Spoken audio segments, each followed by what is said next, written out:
So, in the latest chapter of One Piece, we saw that Loki has like these crazy eyes, kind of reminiscent of like the eyes of Sauron. And this is really interesting because, he's been covered by bandages this whole time. So, this is like the first time we're getting to see what his eyes actually look like. And that, of course, has led to like tons of speculation and theories. And we're going to be going over like all the popular ones, I guess, in this video. So, first of all, I got this DM from Chris saying that this could be like analogous to Fenrir because in Norse mythology, Loki brings Ragnarok. Loki's a giant and Fenrir's a giant wolf. The designs apparently match one another. And also Fenrir was bound by chains until Ragnarok. Of course, Loki was introduced in chains. So I guess we could just go with that for now because I know that Sai, you're also very familiar with Fenrir. I'm sure you've made at least 2 theory videos on that. Not in regards to Loki necessarily, but just to Elbaf in general, right? Yeah. I was pretty big on the Fenrir train for a Holy Knight design, but I don't know, I still like Fenrir for Loki. I still like Jormungandr and etc. I've seen all the popular Loki theories, but they've kind of turned sour to me, at least a little bit.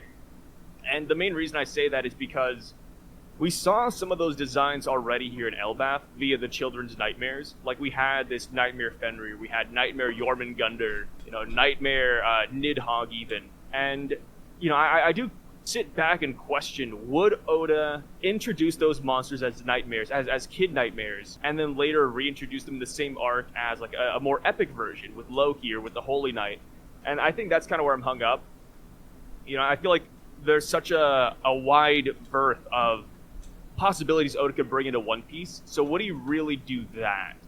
I think that's kind of what I'm questioning. I do like the Fenrir theories because it does make sense, right? Loki chained up, yada yada, like Ragnarok.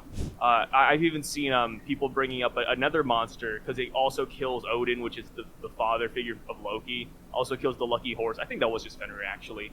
And yeah, I think the mythology is all there. But seeing Loki as a wolf, that is where I'm just hung up right now. And also, it'd be kind of funny, seeing Loki run it back with Shamrock, right? We have, dog versus dog, essentially, with Shamrock Cerberus. What would that look like? So I don't know. How do you feel about all these theories? So, the only thing is just that this is kind of like an anomaly, right? Loki having these eyes. We haven't really seen something like this before. We've seen the ringed eyes from a few characters. Yeah. But not this. This is the first time we've seen this, so I just don't know what to make of it. Maybe Fenrir is tied to this in some way. I mean, we've talked about Garling having the Fenrir devil fruit because how it ties to, Shamrock and Shanks. So I don't know if that's not a thing now and it actually has to do with Loki. So yeah, I don't know what to make of it. I'm curious to hear what you think. What is your leading theory on the eyes? Yeah. Oh, dude, I have my leading theory. I've been talking about this for a while, so people might get sick of it. But when I see Loki in his eyes, it gives me the same vibe, in quotation marks, as Sun God Nika did back in Wano, right? We just heard about this thing, and then in the same arc, boom, Luffy is Sun God Nika. Surprise! Obviously you can go back and you can see little hints of Gear Fifth here or there, Luffy's really goofy right here. He's stretchy. Cartoon effects, or he's doing the Sun God Nika dance. Oh, in Skypiea you hear Nika. There's always been small bits and pieces here and there, but I feel like Wano's where Oda finalized it, saying, okay, this is Sun God Nika, this is what he can do, here you go. Here's who's who talking about Sun God Nika. 20 chapters later, Sun God Nika has arrived. For Loki, it gives me the same vibe, because just a couple of chapters ago, wow, just a couple, it's maybe 12 at this point, we had the mural of Elbaf. And in that mural, plus the Harley text, we've heard about this giant karmic serpent. The hellfire serpent is what I think Viz translated it as. And on the right side of the mural, you got this giant monster blowing fire, and he's coming from the city. And that is what I think Loki is. That is a new name drop. We've never heard about the karmic serpent before. It's not Jormungandr. You could say it's analogous to Jormungandr. That's perfectly fine. I think whatever Loki is, it will be based on some mythology. It will be a big reference or pull from a lot of mythology, so that's totally fine for you to call him that.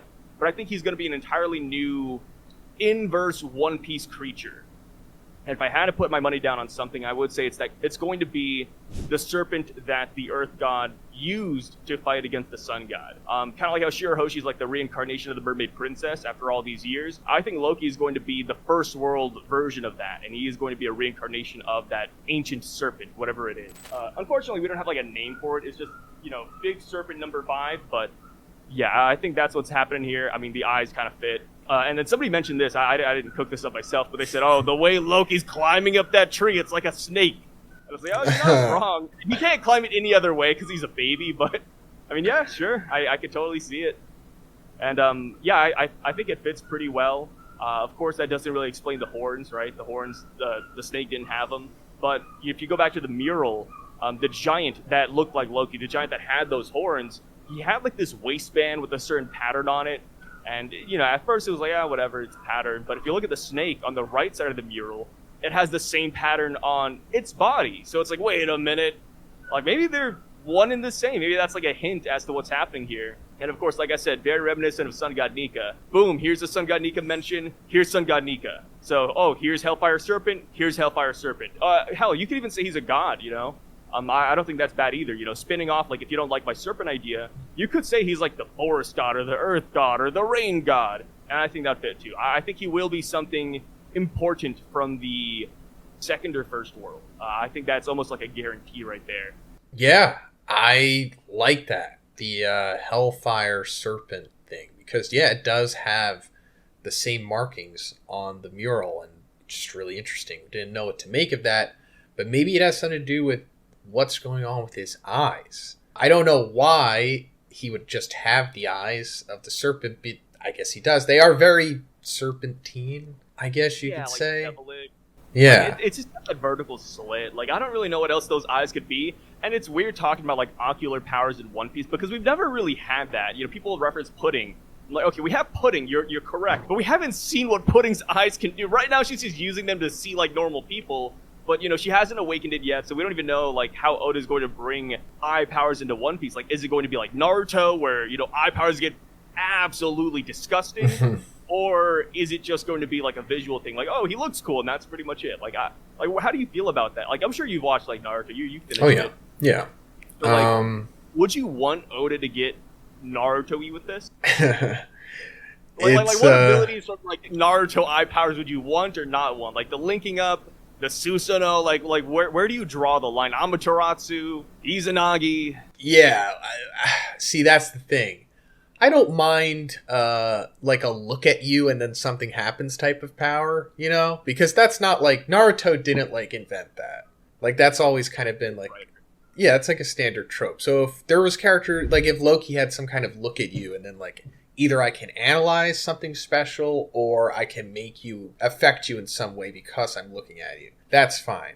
But it doesn't really have to go any further than that. Because you were talking about pudding.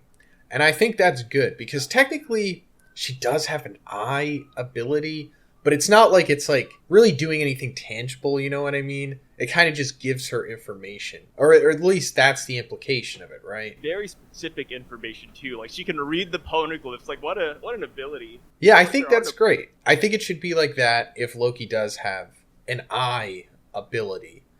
It shouldn't be like he fires lasers or something, because that's just too crazy for one. Yeah, that's just too crazy for One Piece, because that's essentially a devil fruit. What about, like, the Shinigami eyes out of Death Note, where he looks at you, he can tell the day you die, and etc. Like, he can see your full name, and just all your information.